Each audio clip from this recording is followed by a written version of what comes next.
Ishwaram, as resplendent sun. It's the start of a bright new day. Time to rise, time to shine, Lord divine. Time to lead us along life's way. Awake, Lord of Buddha party. Awake, O Lord, over all mankind. Awake, O Lord of compassion,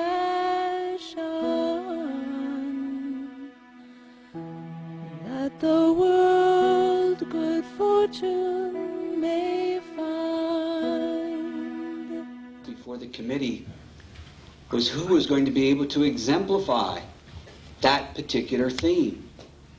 Think about it for a second. That's a tall order to fill. Living love in thought, word, and deed. And it's interesting, almost to every person that was present, male and female, the name Hal Honig came up. Hal's reputation preceded him. We'd read about him in the Sanatana. We read about his every day when going to the office in New York, taking sandwiches with him and distributing to the folks. I mean, that's living the actions.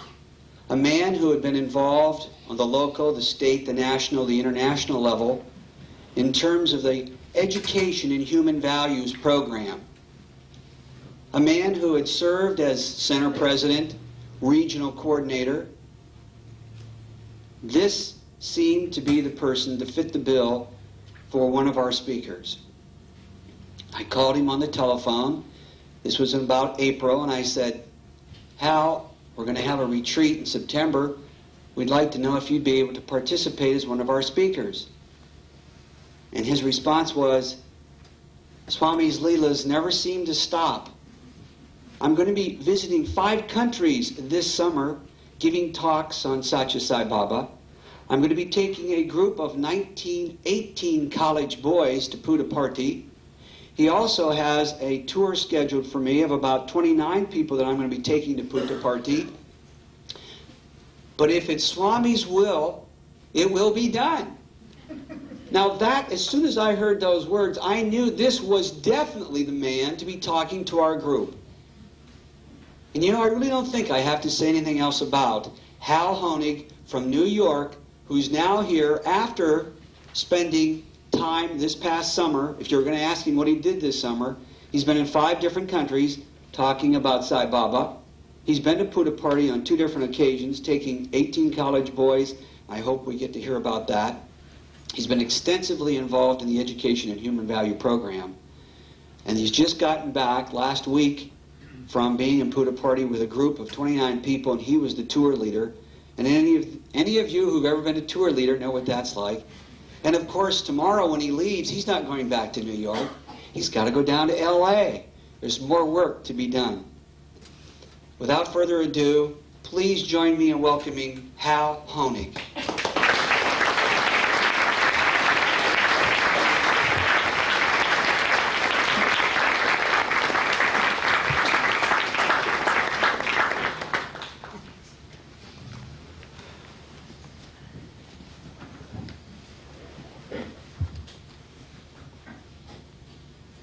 Humble pranams at the lotus feet of our beloved Lord.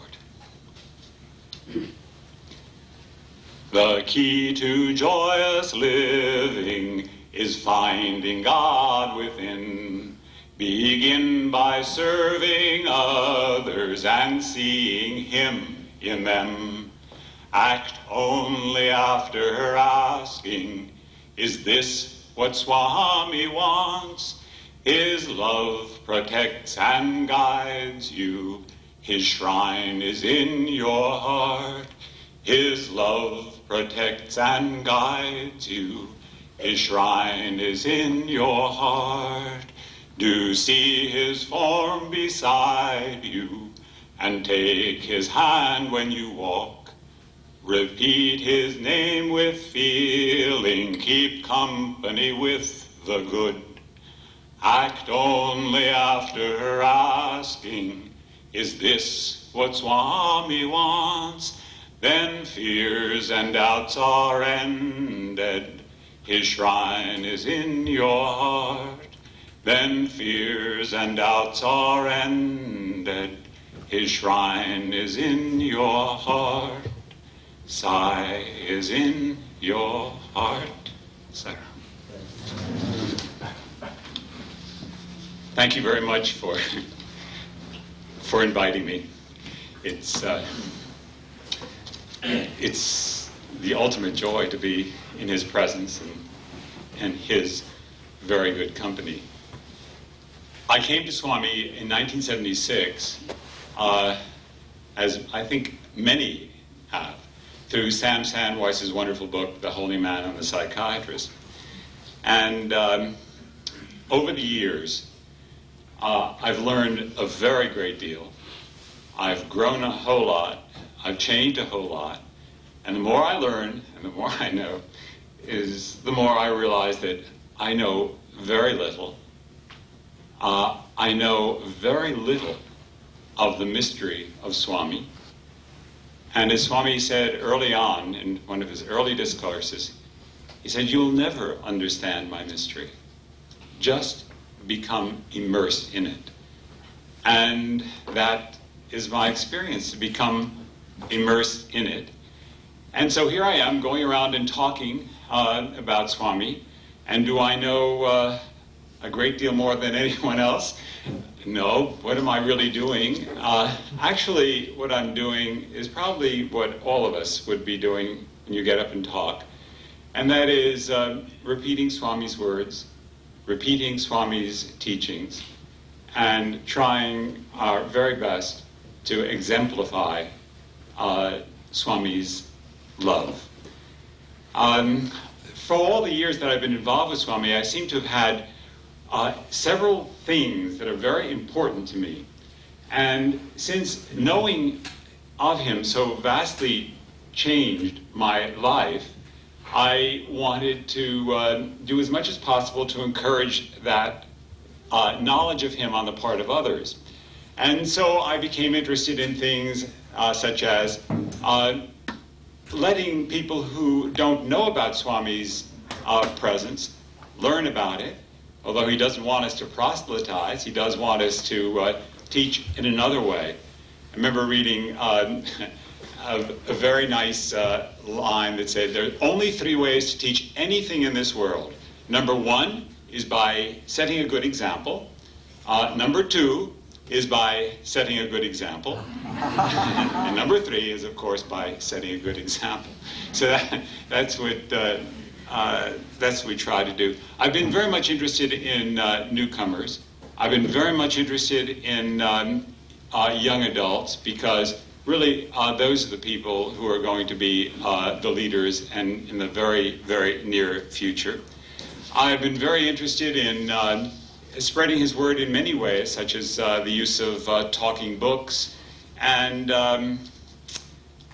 I've also been interested in, because many of us in New York have felt for such a long period of time that we really would like to have a mandir. We'd like to have Swami's mandir in New York. What I'd like to talk about today are some experiences with Swami in the past 2 years. And it began just about 2 years ago when on a visit to Swami, I was carrying lots of things. I've been in the role of carrying lots of things. And that time I was carrying the most beautiful presentation for a mandir in New York. It was 14 by 14, put together by 30 adults and children. Absolutely exquisite. It was like a medieval illuminated manuscript. Marvelous. And then there was a talking books presentation with an example, and then there was an idea for young adults to come to India. Well, what happened was that Swami finally, after carrying it for about a week, looked through it, called me in, read it very carefully, and said that we would talk about it. Then I asked him about, at a second interview, I said, Swami, I've been working on a program in the East with young adults, and I would like to be able to bring a group of young adults to you next summer. He said, how many? I said, 20, Swami, because I thought 20 was the number you needed for a lower airfare. And then I thought, in my mind, I said, 10 boys, 10 girls. And immediately he said out loud, 10 boys, 10 girls, no. Better 20 boys. That was wonderful, because one of the things that has been working with me on over a period of time is to make me aware of the fact that he knows everything that I do. He knows everything that I say. And most difficult of all, he knows everything that I think. So I know that the actions have gotten vastly better, and I know the words are much better. But the thoughts, that's the hard one, you know. That's a very difficult one. And sometimes you say, oh, well, you know, that wasn't the best possible thought, but he's not going to see that. We'll just put that under the rug a little bit, if it doesn't happen. But so that was one other example, just reminding me that if I think it, if you think it, he knows. That's it. He just knows. It's both beautiful, and it's also should be an encouragement for us to think correctly. So he said 10 boys. I said better 20 boys. He said you bring them, and then he took his hands like that, and he withdrew them, and like that, and he said, I will change them. I will make all arrangements. I will take care of everything. I will change them. Swami, I'd like the boys to write a letter to me explaining why they want to go, so they don't think they're coming on some very special kind of a holiday. He said, good, do. You bring, and I said, when, Swami? He said, come for summer course at Vrindavan. So I was absolutely delighted, overjoyed. This is wonderful. This is a marvelous opportunity. He also gave me some further information on the Mandir. Maybe I'll do that if we get to it a little bit later. On the talking books, he said that was very good. I think principally not because talking books are important, not just for the blind and people with hearing problems, but they're very important for students who have learning disabilities, such as dyslexia. And vast numbers in this country have really been able to achieve a success by making use of talking books. And I can think of no books that are really more marvelous than Swami's books. So I went back after that visit to Puttaparthi with my 3 proposals, very happy, and said, now where am I going to get the guys from? Because, or the boys, as Swami said, because if I start to choose myself, I'm going to be in very big trouble, terrible trouble. So I said, okay, I'll make a few phone calls around the country and just let Swami do it. They'll just come as they come, and they'll come in the order they're going to come, and that's it. I'm not going to say that one is better than the other, one is more appropriate than the other. And they did come. And and when that interview, when I left the interview, he said to me, how many? I said, 20, Swami. He said, girls? I said, no, Swami, boys. He said, very good. And the girl, you never know when Swami says something, there's always a meaning. You don't always get the meaning immediately, but sooner or later, the meaning surfaces, and you understand that there's not a word that's ever meaningless. There's not a word that's ever wasted. So I went back and I got the boys together. I had spoken with the Vice Chancellor, and he was delighted. He thought it was a very, very good idea. And I said, I'd like to do a play and he said, "Oh, that's very good. Swami likes plays. Yes, go ahead, and we will talk about the contents of the play. I just want to be sure that it's okay." I said, "All right, we'll do that." So the boys came, and they came from all over the United States. And it was a very interesting group that finally came together because it said something that was very important. It really said that both geographically and ethnically, this group of young men was a reflection of the melting pot that this country is at its best. And I did not try to do that, but there were people boys from whose origins were Africa, Europe, Asia, India. They were from all over. It was very nice. And we put together a play. And I was looking for a title, and one of the most accessible of Swami's miracles is that whenever I have been in need of something, and that has happened a lot, I always find a source of unfailing inspiration in his works, in his discourses. You don't have to pick up one of his volumes and read very far before you find something that really answers, that touches, that speaks to the heart. And when I was looking for a title for the play, I said, well, I don't know what I'm going to call this, but I did the same thing, and after a few pages I came across this quote, which I think sums up very beautifully the state of things that we are experiencing now. And Swami says, quote, "Sunk in the search of passing pleasures and cheap recreation, people have become deaf to the counsels of the past and the call of the sublime." So I decided to call the play "The Call of the Sublime." And all the guys said, yeah, that's a good title. So we put together this play, long distance, with I'm in New York and 3 others throughout the country, and we wrote the play long distance, and it's a play that has to deal with transformation. Because of all of Swami's miracles, he says the most important one are not the materializations. The most important one is that he changes us. He transforms us. He uplifts us. And we just have to cooperate a little bit for that to really take place. Well, the play deals with 3 college roommates who, as a result of one of the boys who's gone to Swami's summer school that summer, produces a change in his roommates and others by doing Sai service.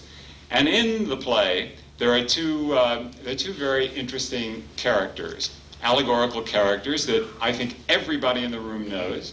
One is called Monkey Mind, and we've all got one of those, or have had, hopefully have had.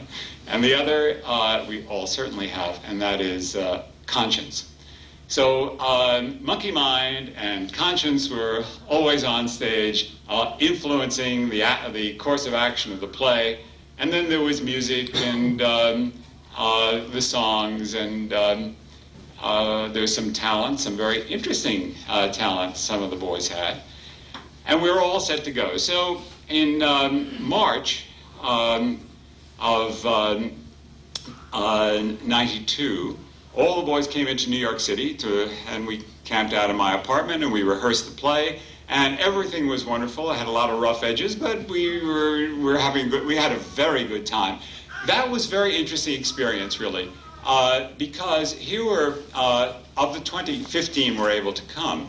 Most of these boys don't have much means. They're going to school, they're working, and to come into New York and to go to India is a very big deal, but an indication of the degree to which they are, this is a matter of real priority to them to come to do Swami's work. So they came in, and they got along beautifully. I have never seen, as a businessman running companies all my life. I've never seen either there or in the Sai Organization 15 guys who worked so beautifully together, because there were a lot of issues. Which part were they going to get? At the time, there were 3 female roles, and of course they're played by boys. And who was going to do that? Did they want to do that? Would they do that? Surprisingly enough, I thought they'd probably say, "Oh no, I don't want to do that." But we'd have to draw straws or something like that. But no, most of the guys said, "Well, if that's what Swami wants, then it'll be a hoot, and we'll have a good time doing it." So we had the roles distributed, and the boys also watched. I as David in his very, very sweet introduction said, I do carry sandwiches with me wherever I go for the homeless.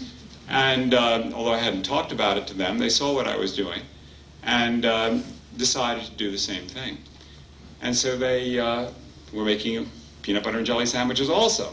So from the Statue of Liberty to Wall Street to Central Park, the guys were going about seeing the city and distributing food. Very interesting to note that after they had left, a neighbor of mine I ran into at lunchtime, and she said, "Oh, can you have time for a cup of coffee? Because I have to tell you, those boys, I'd like to know about those boys. Who were they? They're very extraordinary." "Why are they extraordinary?" "Well, my kids are that age, and they have lots of friends coming up, and they're nothing like that." I said, "Well, what are these guys like? Let me know." He said, "Well, they're very friendly, they're very smiling, they're cheerful, they're nice, and they just seem to glow. I don't know what it is about them, but they were just glowing. And when I'd see them coming down the street, I'd walk faster so that I could get in the elevator with them, because it was just nice to be there." And so she said, "Well, what is it? What were you doing with those guys?" And I explained, because it gave me an opportunity to talk about Swami. But they had said what was most important. I just could fill in some of the details, but they were doing something that really touched people's hearts. At any rate, all I knew is that we just needed the clearance from the final clearance from Swami, according to the Vice Chancellor, and that was clearly a matter of, that was going to come, because Swami had said, "Bring them, I will change them." Okay, so there's no doubt. We made the reservations, the plane reservations, but strangely enough, the airline, uncharacteristically, did not ask for money. Why were they not asking for money? That was very unusual. I called and I said, "Well, we have these tickets," and I said, "Well, don't worry about it, we will." Okay. I sent a fax to the Vice Chancellor, and I said, "Please give us final clearance." And then I got the fax back saying, "Swami says that it's going to be very crowded this year at summer course, and next year is better. So what can we do? We just have to accept the divine will." Well, I was stunned. What do I do? I mean, Swami did say that to me. There's no question. I was in there alone, but he did all those things. There's even more of a story, but then we'd never get to lunch. So, I decided I would phone everybody I could phone in India. I would send telegrams. I would call people in this country who had the greatest experience with Swami as to what I should do. And there were those who said, "Well, no, Hal, you go ahead. He told you, forget about what the Vice Chancellor says. Swami is in charge, you go." I said, "Yeah, but I know the Vice Chancellor really well, and he's a wonderful man, and he wouldn't send me a fax like that. And how do I then show up and say, Professor Sampad, please take care of us? Now what?" I mean, after he sent... So finally, after much anguish, I decided that, boys, if it didn't work, the boys didn't have the money to support themselves in Bangalore for that long period of the summer course. So I decided that we really shouldn't go, and that was a difficult decision. And then I called them up on the phone, and it's very interesting.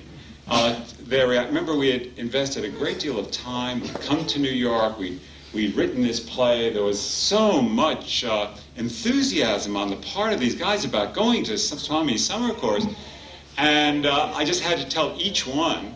And as I talked, they gave me their answers, and their answers were surprisingly wise, I thought.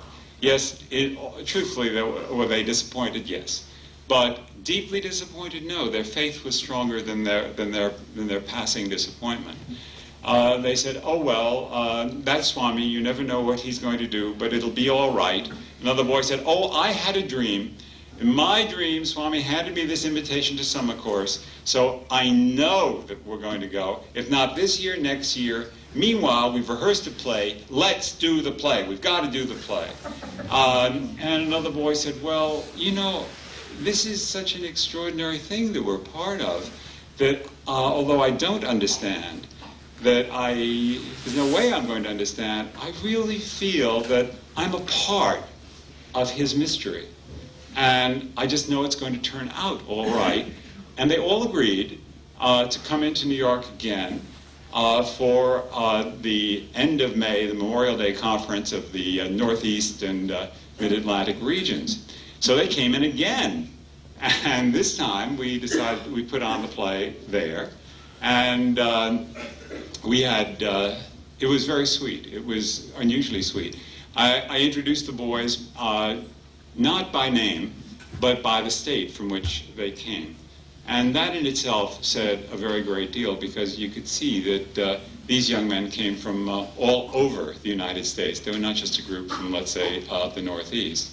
And we had rewritten the play, and we did our best with it. What was really nice is there's a kind of naturalness about them. When they got there, we had 2 hours, so they're out tossing a football, playing basketball, having a good time. After the play was over, somebody very thoughtfully gave us an ice cream party, so we had some ice cream. But then someone said, "You know, they're singing bhajans in the mandir," and then without anybody saying, "Well, maybe we ought to go. Let's go sing bhajans," or maybe they just got up and went. That's it. Just like the group just left, walked, finished their ice cream, and then sang bhajans. It was very nice and very touching. Well, I went back to Swami in last September, very end of August, September. And of course, the most important thing in my mind is, what about these boys? I mean, something has to happen. And I also wanted to know about the mandir. I had lots of questions. And of all the things that Swami has given me that I really am most deeply appreciative is when I'm there, is that I have had the privilege of sitting on the veranda, which means that I have greater access to Swami. I can stay there until he goes upstairs and sit there for hours and hours and hours and hours. And it's a very beautiful experience. One day there was an afternoon darshan that was very extraordinary. Sometimes I find that I've been called for an interview and I have a lot of questions, a lot of things to say, and I cannot say a word. That's it. I mean, I've just forgotten everything, can't do anything. And other times I'm able to be very verbal. So it really, I think, depends on what Swami wants and what my role is supposed to be. At any rate, there had been one interview, and that was I can't say a word interview. And then in an afternoon, after darshan and before bhajan, Swami did not call anybody in. And there was this, what for me was such an extraordinary experience. He came down the veranda, and he stopped just where I was sitting. And I suddenly realized that the hem of his robe was over my foot. And he stayed in one spot with his 2 feet like that for 1 hour and 15 minutes. He never moved. And other people said they hadn't seen that. He started to talk to one of the professors in, I assume, Telugu. And then he would turn his body and face out, and more of the students who were seated there. And he had in his hand some of the letters that he had with him. So with his hand behind his back and his letters are like about 2 inches from my nose. I can see the handwriting in the letters. Some were I saw a couple of beautiful scripts. I saw some ragged handwriting on little pieces of paper, and he is holding them. And then what he was doing such a beautiful thing with the boys. It was marvelous. How is your grandmother? Is she feeling better? Oh, I'm so happy. Then talking to another boy, I said, Christian boy, much too much talking, not enough studying, much too much talking, not good. And he called forward a student who is a boy from Chicago, who was going to school there, and he had him go all the way down the far end and come down the center. Also, the boy was kneeling just to my right, and Swami is here. And when Swami is facing out, the letters are in my face. When Swami is turning this way to the boy, my chin is grazing the hem of his robe, and I'm looking up at him. And he asked the boy some questions. Where are you from? Chicago, Swami. Go back to Chicago. What are you doing here? Swami, I'm going to your school. Good schools in Chicago. No, Swami, I don't want to go. I want to be here. Yes, I know. I found out later that the boy had given a very beautiful talk the day before on faith. And Swami had made the rounds of the schools, and that was his way a beautiful way of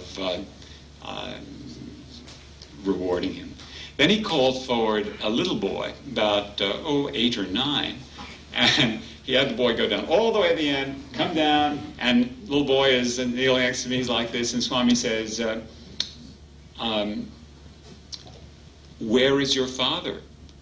And the boy's voice was just a whisper. He said, you are my father, Swami. No. Where is your father? You are my father. You know what I mean. What does your father do for a living? He is a doctor, Swami. He is a doctor. And then he asked him a few more questions. In each case, the boy's voice was so soft and so tender and so full of love.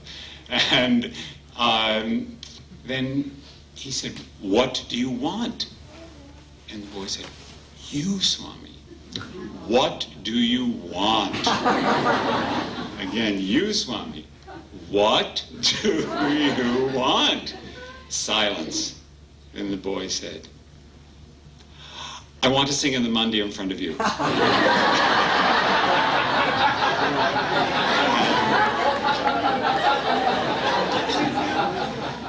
And Swami said, go inside. So I'll move the story up a little bit because after the scenes that followed, there was a bhajan.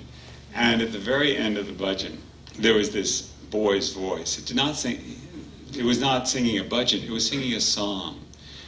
And the voice was powerful. It was young, powerful, strong. It was beautiful. And there was such love in that, in the voice. And I couldn't see in, but a neighbor sitting to my right could, and he nodded to me, motioned there was the boy sitting next to me. So it really was just wonderful. At any rate, the boy left, and then Swami turned forward, and the letters were in my nose again. And I'm looking at his hands, looking at the palm of his hand, just looking at all the details, the nails, and with one hand I'm holding onto the hem of his robe for an hour and 15 minutes. And then suddenly I find that about 7 letters fell in my lap. I said, oh. So I pick up the letters, because at this point I'm still just very silent. I'm not really likely to say much. But I had to do something with the letters. They didn't belong to me. So I finally, as Swami turned, I said, Swami, these letters fell from your hand. And he took the letters and he said, where are you from?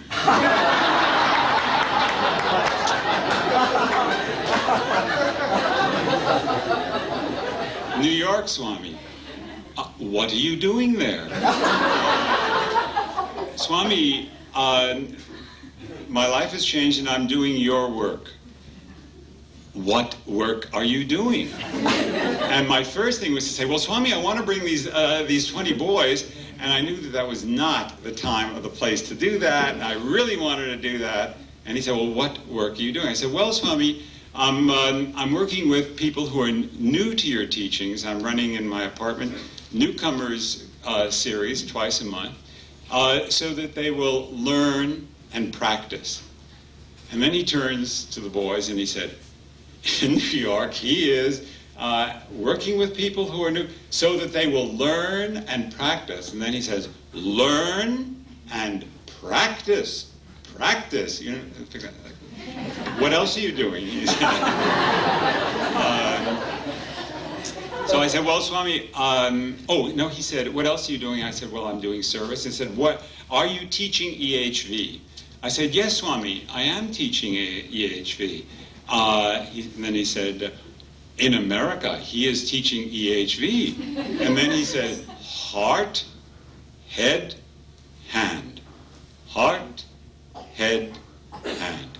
Very good Sai Organization. At any rate, then he turned to me and said just about the most wonderful thing of all. He just said, I am very happy with your work. So, I mean, that dissolved. And then he said, we will talk later. Sitting next to me was a friend from Canada, and they do have a mandir up in Montreal. And he turned, the guy's name is Mickey, he said, good work in Canada too, but, he said, your wife is doing much more than you. And he said, yes, I know, Swami. Howard Murford was there, and then Howard has just finished a new book, which I haven't seen out yet, which is called The End of the Road. And it comes from a quotation from Swami that says, at the end of the road, there is God. Okay. And Howard was there, and he doesn't see too terribly well, and he's fine, but he's not hearing as well as he should. Anyway, Swami did start to talk about him and called him Perfect Murfect. And when I saw him and his wife Iris after, I told him, I said, did you hear what Swami said? He said, no, what did he say? I said, well, he called you Perfect Murfect. He said, oh, he hasn't done that in 20 years. And he was just in such a blissful state. At any rate, before I left, I had another private interview, and I said, Swami, you told me to bring the boys last year, and then you didn't give clearance. These boys are really such good boys, and they really love you. Swami, may I have permission to bring them? He said, how many? I said, 20, Swami. He said, girls? I said, no, Swami, boys. And he said, when? I said, Swami, whenever it's your will. But last time you said it would be summer course. Do I have permission to bring? Yes, you have permission, bring. I said, Swami, we have written a play. We would like to do the play. Do we have permission to do the play? And he said, yes, you have permission. So I said, oh, okay, now this time it's very clear, right? And then I said, at the same time, I said, Swami, I brought you plans last year for a mandir in New York, and you told me to come back at Christmas, which I did with a search for land and some drawings, but nothing has happened on it.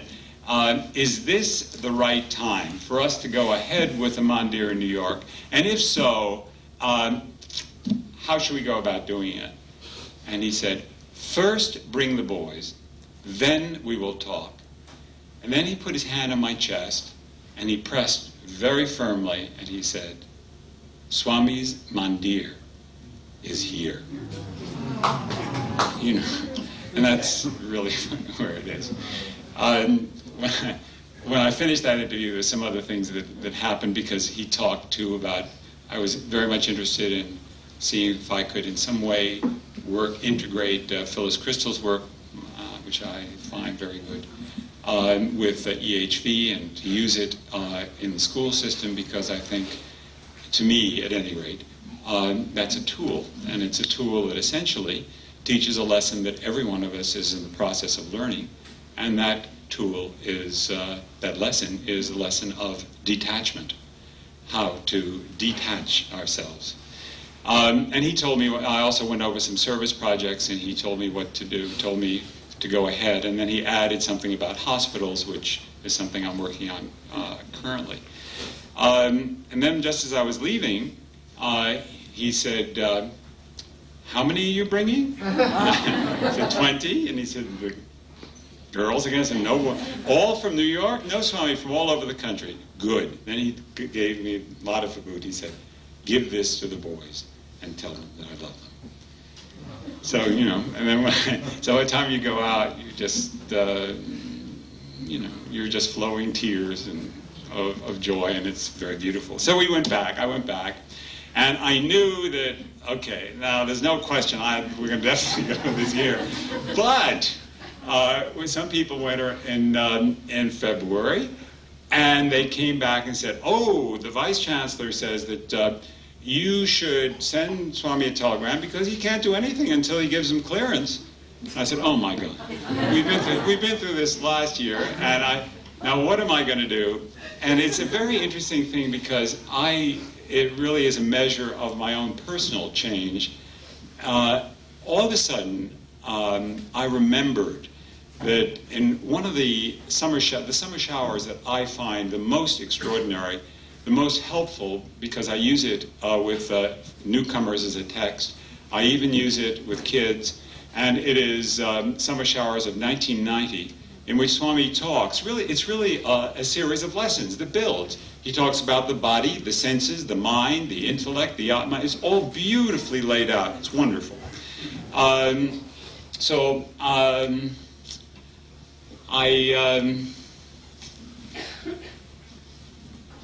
Let's see, where was I? Where was I?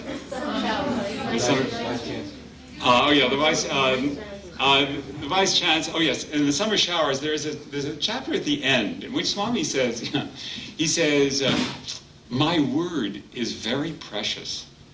If you don't listen to my word, if you don't follow my instructions, then don't be surprised if things don't work the way they should.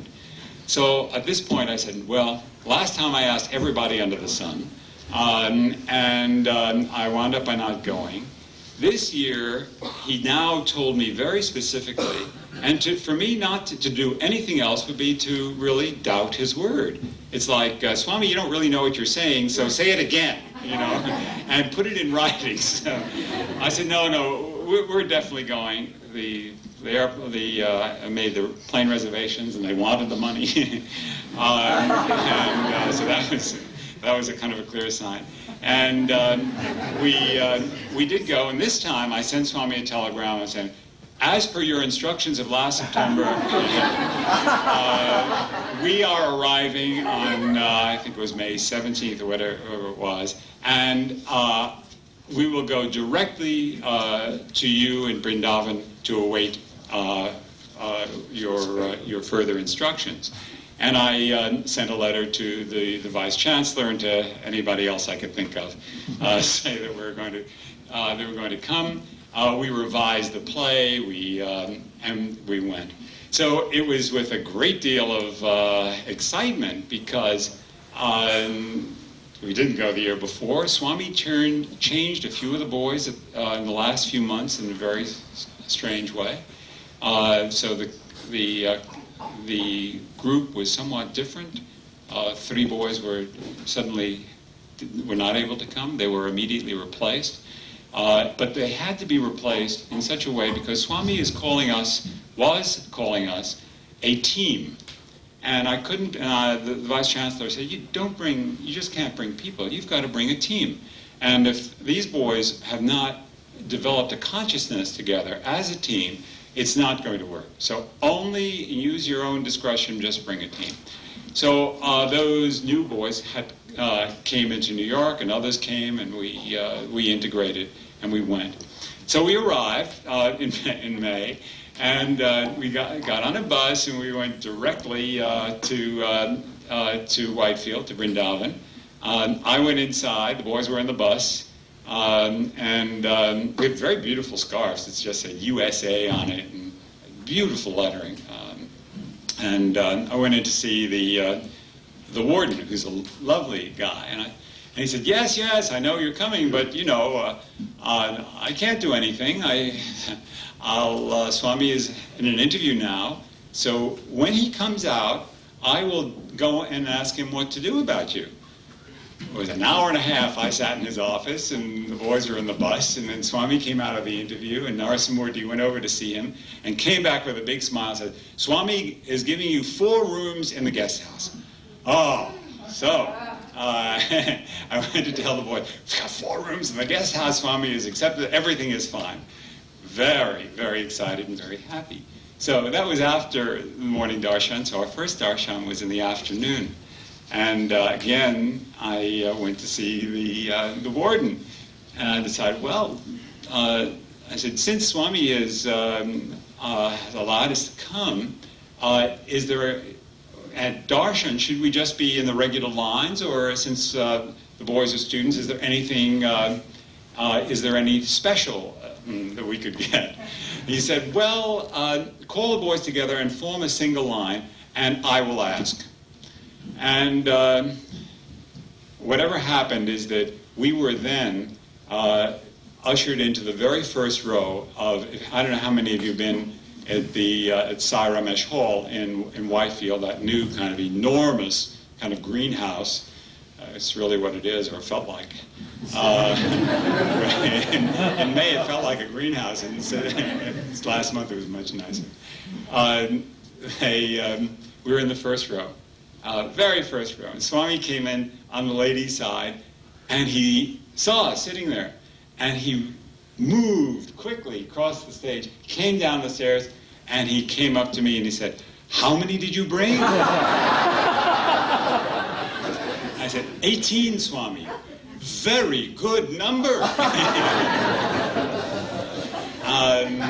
And then he, when did you arrive? Questions like that. Then he went down the row. The boy, he is so sweet. And so he went down, and the second boy, he said, oh, you're not a new boy. You're an old boy.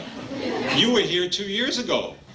And of course. And then he went and he asked different questions for different boys. And then there's one very, very, very interesting boy from Southern California. And Swami said, how is your health? The boy said, fine, Swami. He said, sometimes fine, sometimes not so fine. And then he made some vibhuti for him, said a few other words to him. He came back to me, stepped on my foot, and then said to me, he said, tomorrow, don't bring them here, inside. I said, oh my God, inside, wow. So that was extraordinary. The following morning, we got inside means next to his house, and that's. Some people are allowed there. Certainly the college boys are allowed there when they're not, when their school doesn't require, they're allowed in. So we were allowed, and we were the first ones to go in, so we were in a row, always very neatly in a row, just outside of the doors when he comes down. And again, he came up to me, he said, 18 with you, 19. Very happy.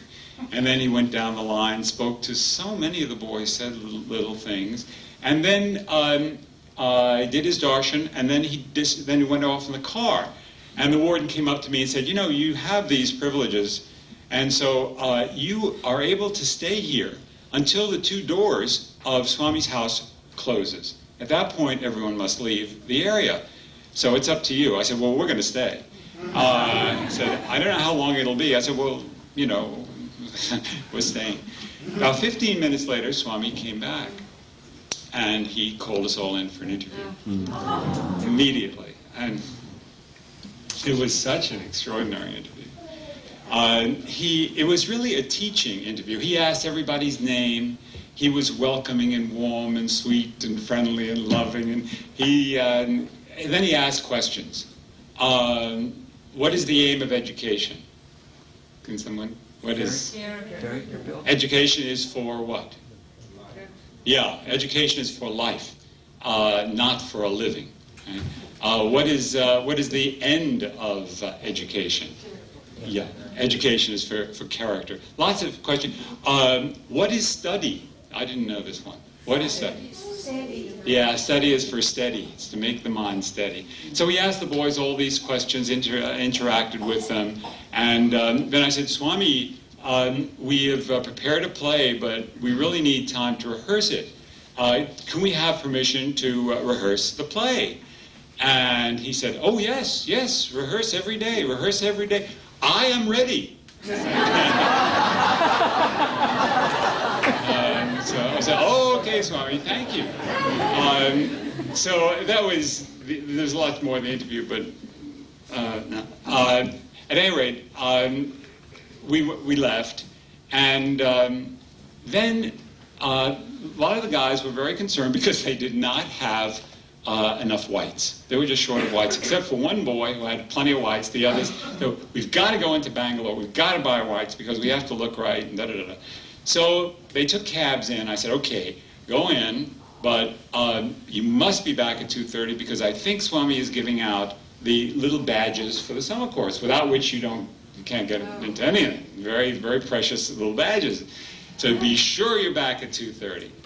Well, at 2:30, they weren't back. At 23, they weren't back. I went into the warden's office, and then the registrar, Mr. Chakravarti, came in and he said to me, he said, you know, all your boys are not going to be able to get into summer course. I said, oh my God, what do you mean? He said, well, their hair is too long. Many have long hair, and that's not good. They can't be part of Swami student groups with hair like that. There's a barber in the basement, and get them immediately and get their hair cut. I said, fine. Now, for these guys, some of them had incredible hair. Tomo from New York had huge black hair that was incredible looking, and there were a number of the boys, anyway, with very nice, but very long hair. Well, at 10:03, they came back. I said, oh my God, where were you guys? Well, we had this very difficult trip because we went to all these stores in Bangalore looking for whites so that we'd look right. And, you know, they didn't have the right fabric. The sizes weren't right. They didn't look right. We couldn't get anything. And so here we are. I said, well, okay. But in 25 minutes, at 3:15, we have to be inside to get our badges. And there are a few guys, and then I called them out, I have something to say to you. And I said, I hope you're feeling very strong. This is a decision that only you can make. But the registrar says that you've got to get a haircut. And there is a barber in the basement of the hostel. And they looked kind of stunned. I said, you know, there isn't even time to decide, so come with me. I mean, if you choose not to, you can't go to the summer course, that's it. So we went as in single file into the basement of the of the hostel, and the barber did what he had to do. And they came out some of them in a visible state of shock. Because, I mean, this had all happened very quickly. Then we went inside, and Swami had all the students lined up in 2 rows. And, you know, he does everything, in every detail he takes care of. He's telling us to do that too. There's not a detail that's too small. You just don't let somebody else do it because you're... he does it. He watches. He checks. Nothing is too small for him to do. He's standing there passing out pencils, passing out books, passing out badges. Other people are doing it too, but he's doing it. And then he came over to us, and he said, they didn't get books. They didn't get notebooks. And where are the notebooks? So they got the notebooks. And then they pass out the student thing and the badges. And I get one, and Swami runs over and said, no, he's not a student, he's a teacher. So he called somebody else over, get teacher's badge. So I got a teacher's badge. And then he went back to the center of the group and he said, you went to Bangalore looking for whites. Couldn't find any. Wrong fabric. Size is not good. You were not happy. I know. I saw you. I was there. And they're sitting there. You imagine the state of shock of getting their hair cut, being told about the whites. His reminding that we've been accepted to this extraordinary experience, and he knows absolutely everything. And at the same time, he's giving so much love and so much attention that we were just ecstatic. It was beyond belief. He put us in 4 rooms in the guest house, and I wound up with 5 of the guys in my room, and it was very nice. They were all very quiet. It was very well. We were very well focused. That was the important thing. Swami, as you know, is a great disciplinarian, and particularly in his schools. You do not do it your way. There is a prescribed way. You follow it. You follow it thoroughly. You're very careful. And the guys were really very, very, very good about that. For example, the morning started off so sweetly because we were given permission to join with the boys in the hostel. And that meant that it starts at 5 o'clock. And that was optional, really, for summer course, for the Swami students. The summer course is used, in part, for those new entering students as an orientation to Indian culture and spirituality. And, but for some reason or other, the boys are not required to get up for the 5 o'clock devotional services. They can. They're encouraged to, but not required. And so I did the same thing with the guys. I said, look, it starts at 5 o'clock, I'm going. I think it would be a good thing if you went, but that's really up to you. And we were very jet-lagged. And I must say, all the time we were there, except when someone wasn't feeling well, they were there in the morning. And the morning was so especially sweet because the Suprabhatam, it was 21 ohms, and the Suprabhatam was done in unison. All of us sing the Suprabhatam together, and it was so powerful. And then the Gayatri, the last line of which was done differently. I've never heard it done quite that way before, but it's very sweet too. So the day began that way. And then in the morning, the program of a summer course was that there'd be lectures in the auditorium, an auditorium that seats about 1,500 people. And sometimes Swami comes. And then in the afternoon, because of this new structure called the Sai Ramesh Hall in Vrindavan, his discourse every afternoon was open to everyone, which was really marvelous. So thousands of people are able to go and to hear rather than just the 1,500 who have the badges for the course. And we were given permission to eat with the boys. So immediately after the morning program, we would go, and because we were rehearsing immediately after lunch and immediately after the discourse, we were told that we had permission to jump the line. So we're always up front. and Swami frequently came to eat. And since we're right up there up front, we got incredible attention. There was never a day that he didn't talk to a bunch of us about one thing or another. Or we didn't say something, ask a question. And then we'd sit on the floor facing each other and you'd eat. It's my first real experience. Thank you. Thanks. I have a story to tell about that. It's fun. This is my first experience trying to eat with your fingers, because I had never done that before. Occasionally, some of the students took pity on a few of us who were having some trouble and brought us over plastic spoons, but after a while we got the hang of it. And Swami would come, and it was so beautiful, because he would come and he would walk down the rows. He would occasionally talk to the students. He would see that things were all right. He was the mother. Really just being sure that everybody got what they should get and being sure that it was right. And it was so beautiful being there. One day, early on, he came up to me and he said, "How is the food?" "Oh, very good, Swami." "Not too hot?" "No, Swami, it's not too hot." "Not too hot for the boys?" "No, Swami, not too hot for the boys. They're very happy." And he said, "Happy." And then he walked away about 3 or 4 steps, turns around, comes back to me and says, "Happiness is union with God. Nothing to do with food."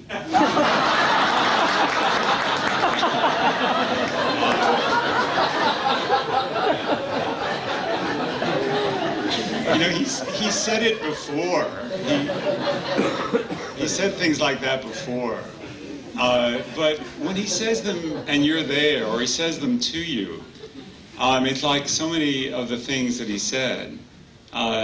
It just, it just becomes so deeply a part of you, a more real part of you than all the other stuff that you've experienced, and it's very powerful and very beautiful. And obviously, that's that's really the answer, isn't it? What are we all doing here? We're all of us looking for opportunities to be happy, and most of us in life do it the wrong way, pretty consistently. Swami says that we're like people blindfolded in a pitch black room, looking for a black cat that isn't there. And then he tells the story that many of you probably remember about the boys coming back one night, and there under the street lamp is this elderly lady, and she's on her hands and knees. And one of the boys says, "Can we help you? What's wrong?"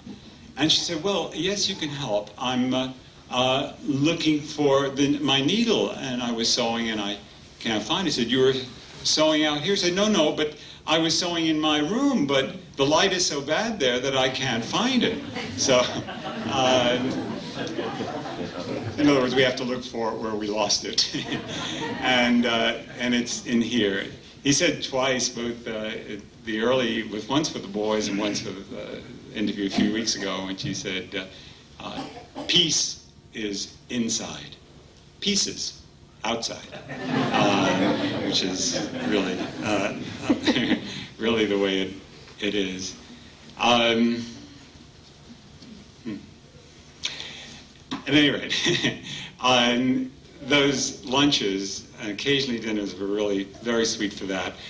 Then, on the May 23rd in the morning, we've been doing our rehearsals and doing fairly well.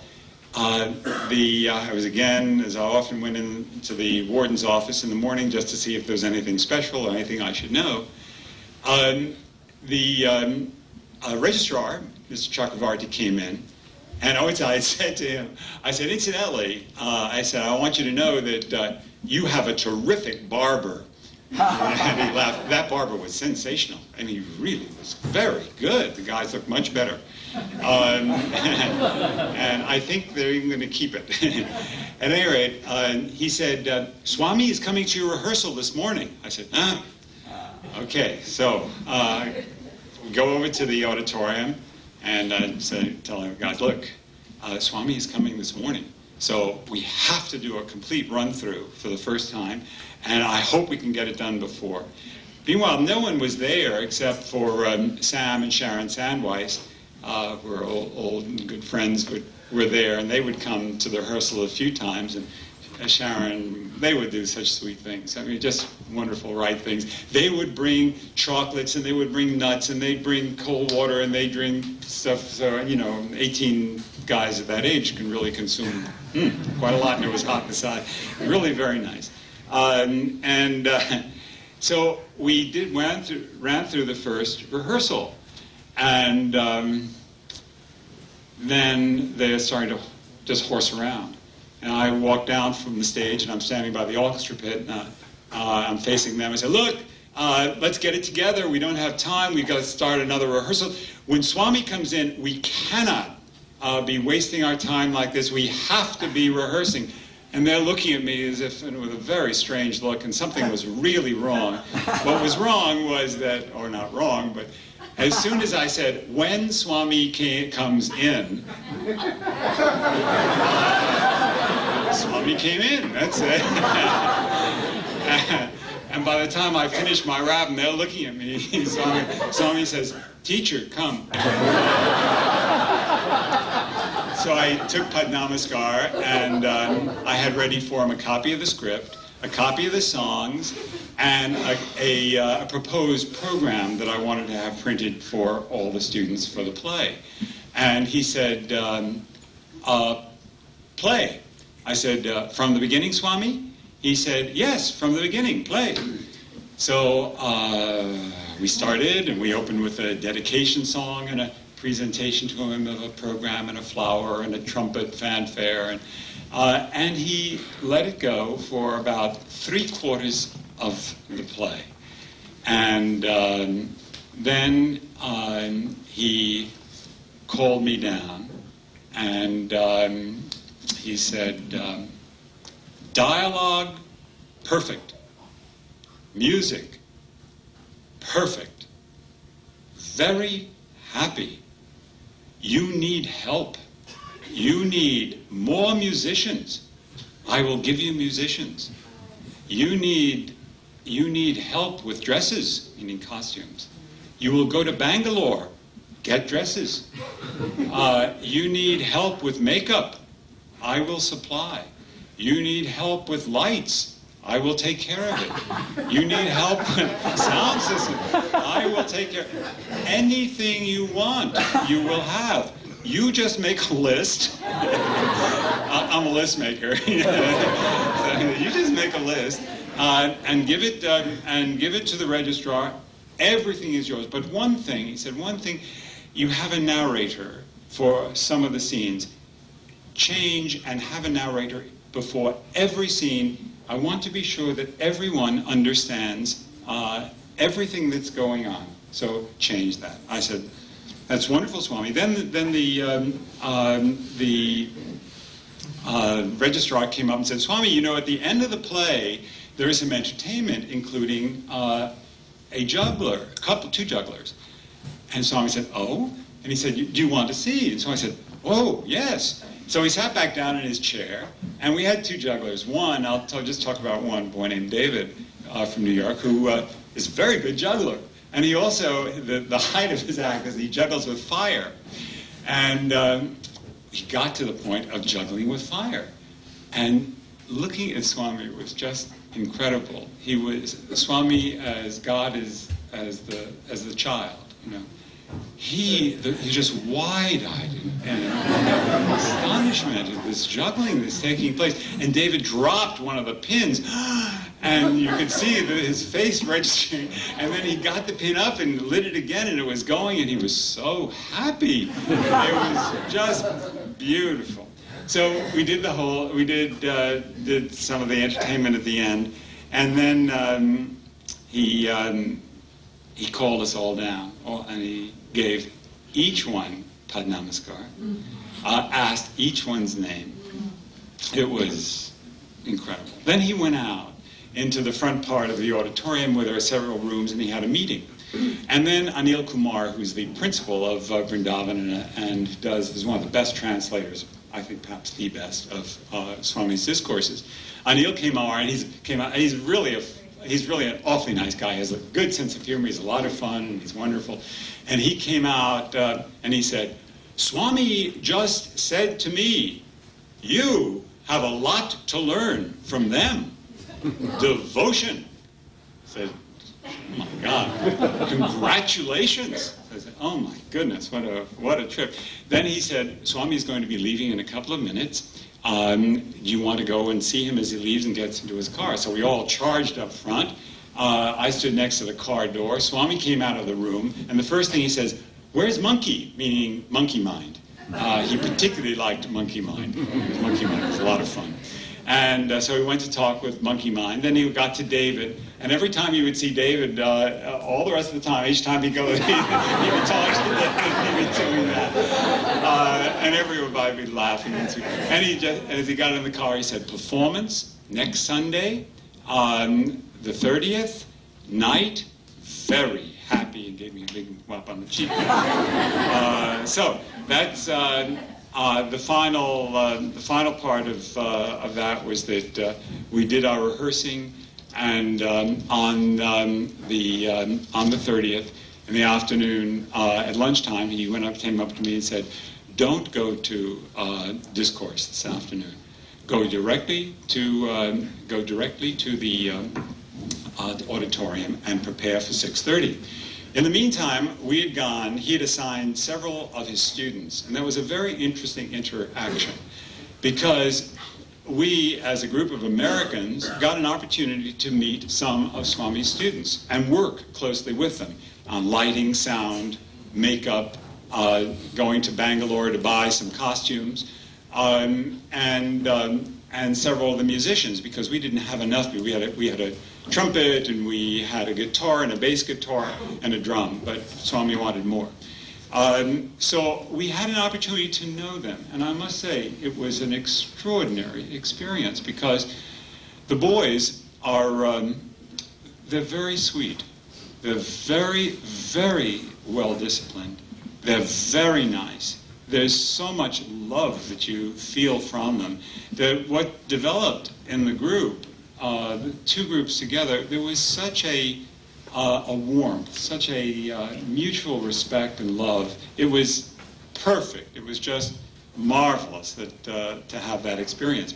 At any rate, on the following Sunday, we were all ready, and we'd had our costumes and got the makeup, and then at 6:30, Swami came backstage and looked around and gave us some words of encouragement. Went up to Chris and said, "Where is the button?" And no button. And then realized that there was a button missing from the jacket of his costume. But nobody had seen that. And then he said to another boy, "Where is your jacket?" And the boy later told me, he said, "Oh my God, as soon as he said that, before he was talking about Chris's button missing, I realized I couldn't find my jacket. Where did I put my jacket?" And he was repeating just what was going on in his mind. And then he just gave us a little, well, not a pep talk, but lots of love and lots of smiles, and he was very happy. And he went, and we did the play, and we had a beautiful program. Especially a young artist did a wonderful program to give to him, and we had others printed for the audience.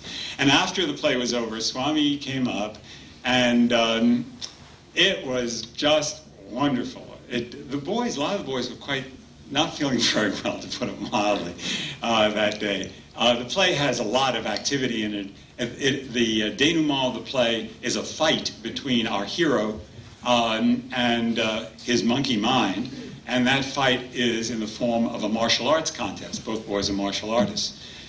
So that was, a little bit of activity, a little bit of fun, and then there was the juggling. So it was lively, and the songs were lively.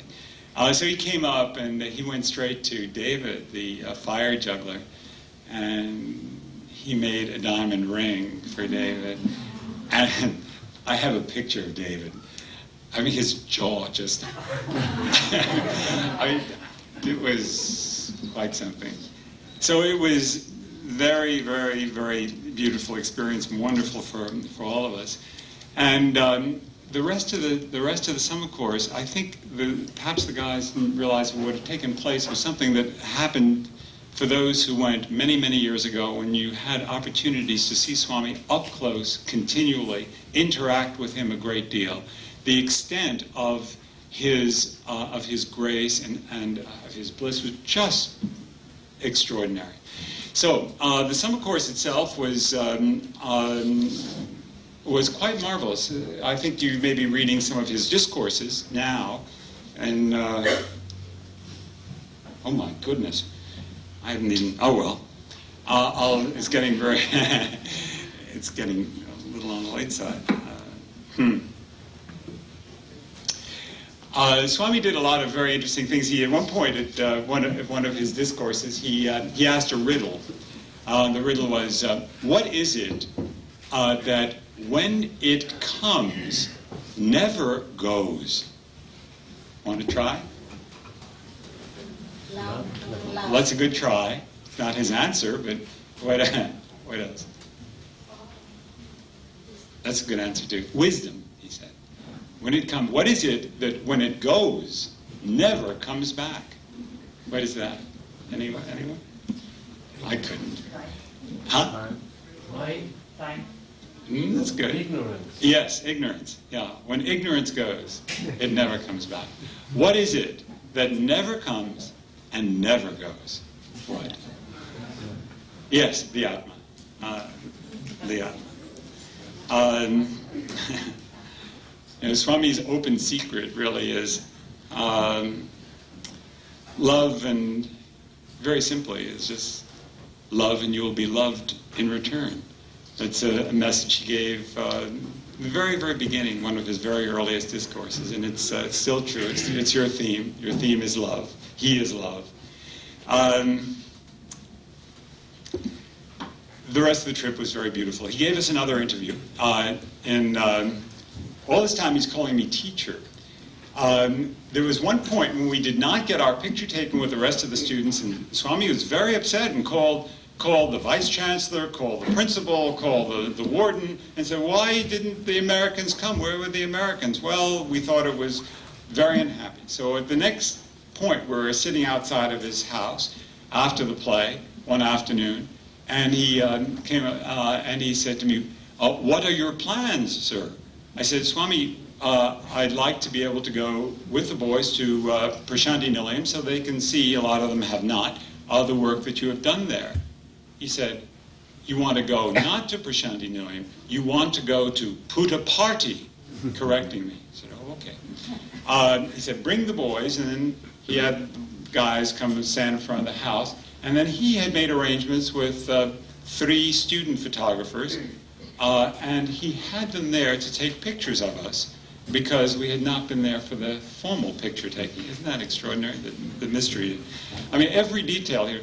Then he called us in for another interview, and at that interview he materialized quite a lot of things. A couple of some rings with little diamonds on them. One boy has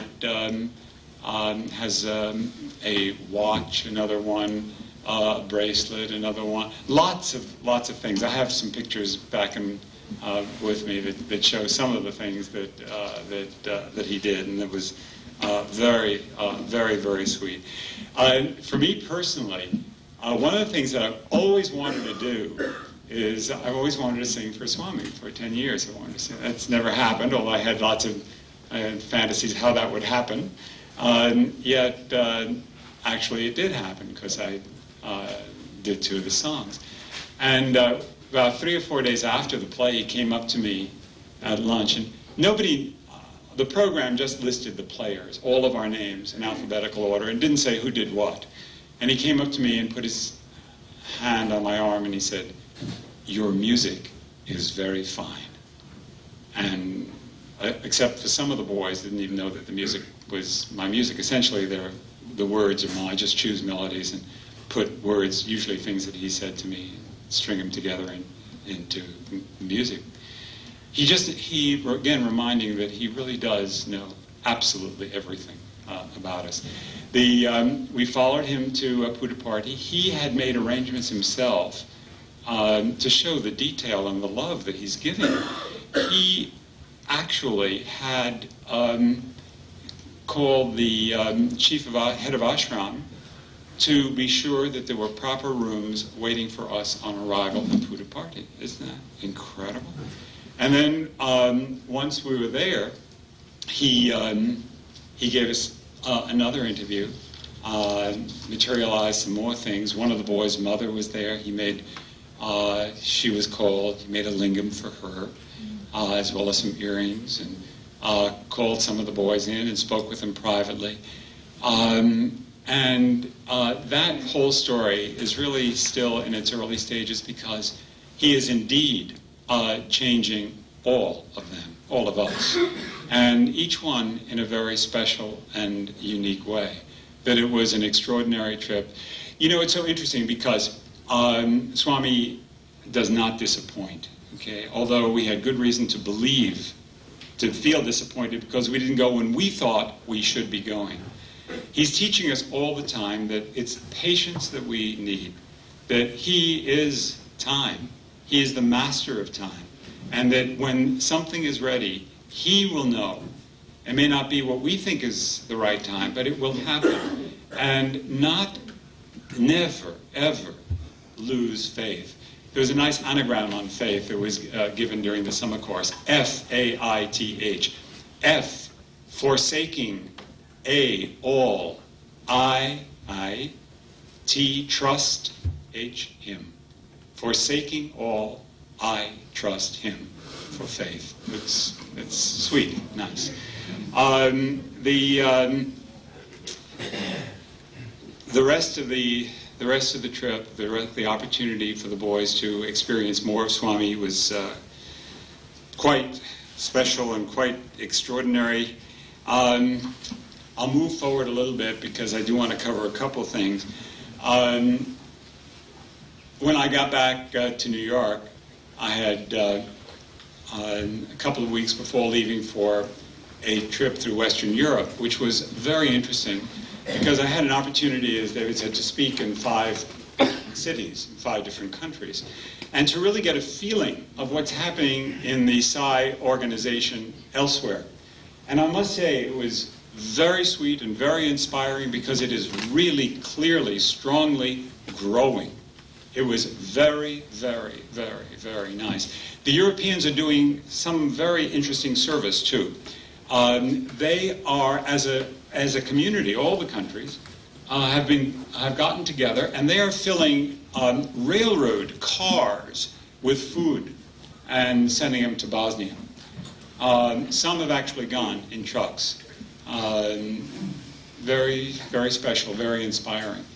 Then I came back, and the last 4 times that I've gone to see Swami, he said, each time he said to me, "How many did you bring?" And I assume that if he's saying, "How many did you bring?" maybe I'm supposed to bring. So I decided to bring, and I did bring a group of 29 people, largely from, inspired by the groups that I do in New York twice a month in my apartment. And those are groups for people who are new or relatively new to Swami's teachings. It's a very, very Western setting. It's not a setting that provides any challenge to them. Over the period of time, a number of people have been able, understanding Swami's teachings, to be able to go to centers and to be comfortable in those centers, expressing themselves in that way, and others not. But that's really not my business, really. My business is really to just provide a context. And Swami does not want us to proselytize, but to do and set a good example. So I brought 29, and it was very interesting because we got there. It was only a 2-week trip, and Swami, as you know, is in Vrindavan, and we'll stay there for a fair amount of time, a number of months, we're told, while I do some work and Prasanthi. And the question was, it was very crowded, lots of people, lots of Europeans, because, you know, in August, Europe kind of closes down. They all kind of go on vacation, and there are lots there. But very, very fortunately, Swami gave us 2 interviews. And a lot of the people who came were coming for the first time. And a lot of them said, oh, well, Hal's been getting a lot of attention lately, so if we go with him, we're going to... but it does, I did my best to say, well, it doesn't work that way. Because the point that you get so sure of yourself that you're going to get it doesn't happen. That's not the reason for going in any way. Of course, everybody wants that. But Swami works with us individually in whatever way is right for us, is his timing, always his timing.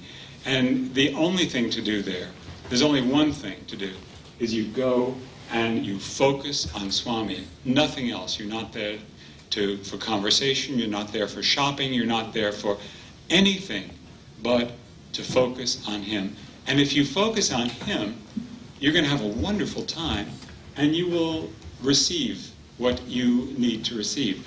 I think we had very special attention. When I got there, the first we were given a front row in block 4 as permanent seating. And when the first darshan, Swami came up to me and he said, when did you get here? I just got here, Swami. How many did you bring? 29, Swami. Too many. I said, oh, my goodness, now we're 29. And a few days later, he came back and he said, how many did you bring?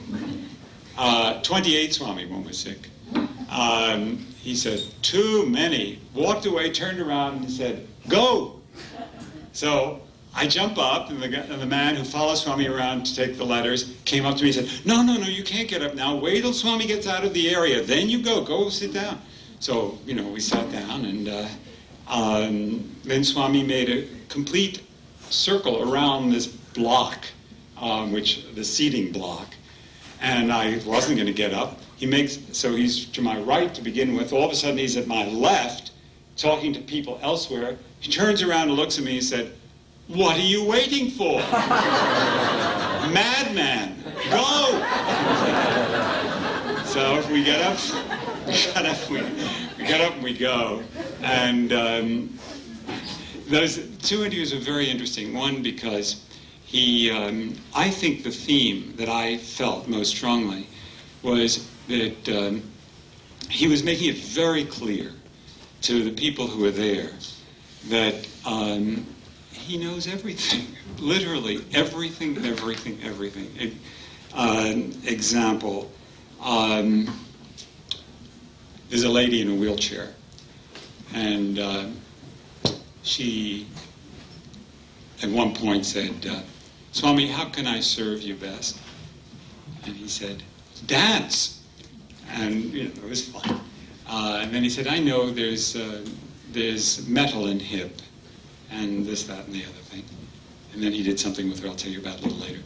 And then one of the men said, Swami, I'm having a physical problem. Yes, I know. The left ear, and he went into detail about the left ear. Don't worry, it's all right. Another one said, Swami, I'm having some problems too. He said, it's not what you think. It is not a heart problem. You do not have a heart problem. It's only gas. And then every person who said something, and another lady said, Swami, my son, yes, I know your son's having problems, and they're mental problems, they're physical problems. And then he started to describe the problem. He said, you know, love heals. Give love. Love heals. I will help. To everyone who had something to say, they didn't have to, he made it very clear that they didn't really have to say. I mean, he really knows, he really cares, and he's never going to fail us. That's all. Never, never, never. For me, it was, the most interesting thing happened, I forgot. When I got there the second time, the warden, Narasimurti, saw me and came over and said, oh, I have good news for you. I said, tell me. He said, well, on Krishna's birthday, Swami came to me, he goes to Swami several times a day, he came up to me and he said, New York is coming, sing his songs. So he said, the boys sang one of your songs. I said, oh, isn't that fabulous? Well, I was delighted. About a few days later, the boys did at a bhajan, did a medley. It was not a stop the bhajan, it was just a medley. And there was some English songs. Half were Hindi or Sanskrit, and the other were the few in English. And very nicely sung too, and it ended up with one of my songs. After which Swami got up and they did arti. And then he came down to me and he said, they are singing your songs. I said, yes, Swami. And I said, yes, they are singing your songs. Very nice. And I'm it's wonderful. it's so sweet. This time, the last time he was calling me teacher then, that thing with Puttaparthi, when he corrected me that I was not going to Prasanthi Nilayam, that I was going to Puttaparthi, at the inside of the interview room, he said to the boys, he said, he is Puttaparthi man. And then repeated it later, he is Puttaparthi. I have no idea what that means. Nobody has any idea what that means. We shall see if it has to mean something, but I don't know what it was. This time, at the first interview, he was calling me, now he's calling me professor. Professor this, professor that. He said, towards the end of the interview, he said, Professor, what are you teaching? And I heard myself give an answer, and I've answered Swami's questions sometimes badly, sometimes pretty well, but this time I really heard the answer. I heard myself say the answer, which makes me feel that it wasn't my answer. He gave me the answer was, Swami, I'm talking about you, so I am teaching love. And he just gave me, he said, a very good, and he gave me a beaming smile. And that's really what the great joy is for me, because happiness is union with God, isn't it? It's being able to think God, speak about God, feel God in your heart, to see God in everyone you see. So to be able to come here in this very good company that's pure joy. So thank you for the pure joy.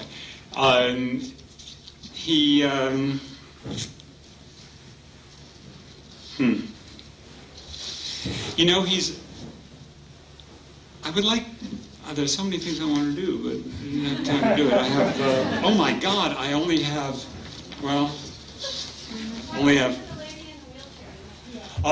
the lady in the wheelchair. Swami, she can walk, but she walks slowly, very painfully, and and very fearful. Swami took her hand and led her out and led her down the ramp and told her to walk and to exercise. And what he really did with her, it's not that he did an instant healing, he also confirmed to her that it was a karmic thing, is that he gave her the courage, the strength, the faith to try and to do. And so we had it last Sunday. We had we came back, and the people were they had such a beautiful experience. Why did we have such a beautiful experience? I think the key to going as a group is that this group had a lot of unity. We had met together, we had talked together. Some of them came out of my newcomers group, but mostly the people themselves. There was such a deep and genuine yearning for him that you could feel that. That's what I'm sure what really got us the attention. So he helped in many ways. I know I'm supposed to close. I wanted to read one of Swami's poems. I wanted to read a poem of mine. I wanted to talk about service, but we're not going to do that. So I'm going to... the greatest miracle, Swami's greatest miracle, without any question, is the transformation that takes place within each one of us. When I was in college, I did a lot of writing, did a lot of poetry. After I got out and went into business, I tore it all up because I really didn't. I knew that I had learned a few tricks that I could use words in such a way that they sounded very wise and it was very hollow. And so I tore them up. But as soon as Swami changed my practical life, which he did, he took me out of my business, and now I'm just doing his work, service work, education work. And as soon as that happened, I started to write again. Let me read a short poem and then do a closing. And I call it Gratitude, and it really says something about, it talks about me, all right? And it goes, for years of confusion, for years of despair, for years of doubting that you were there, for the child's unknowing, for the blur of youth, for the waste of time, for there was no truth, I am grateful. For pointless learning, for the fog of reason, for pride's false picture, denial of cohesion, for my running here, for recklessness there, for my needs to acquire, for why should I care, I am grateful. For frantic acts to fill the time, careless collidings in the maze, for dreary diversions, for love lost in the craze, for the senses distracted, for the failure to hear, for the warping of sight, unsuspecting you near, I am grateful. All the trials were painful. All were catalysts you sent. With every failure, you planted seeds of divine discontent. So seeking here, asking there, the yearning search had begun. Through forms and through places, the many dissolved to one. Each problem a candle, many candles, clear sight. You answered my prayer, Lord Sai, pillar of light. Here in your presence, now here at your feet, God's in his heaven, within my heart's beat. I am grateful. We go to him, we return, it's returning to our own heart's home to go to him. It really is to revel in the divine feast, to be there. It's to be seated at his banquet table, to be fed by his hand, to be encouraged by his words. The Lord reshapes, recasts, transforms every single one of us. He quiets the anxieties and the fears. He calms the existential concerns. His corrections cancel the calamities of careless living. He seeks nothing. He seeks no disciples, no followers. He seeks no devotees. He simply, very lovingly, directs, corrects, advises, admonishes, helps us to regain the right road. His words are the grace that transforms. His deeds are the models for meaningful living. He expands the lake of peace that is within each one of us. And he feeds that lake with the eternal stream of his divine love until it envelops our entire world. Call on him. Say his name. See his form. Call on him. He is within you, beside you, around you. He is ever responsive to the yearning of your heart. Call on him. To have seen him is to have seen beyond the darkness of ignorance. And when there is earnest prayer, compassion descends. Call on him. He will never let you down. He will never fail you. Never, never, never. How great a grace do we all share together. Sarah.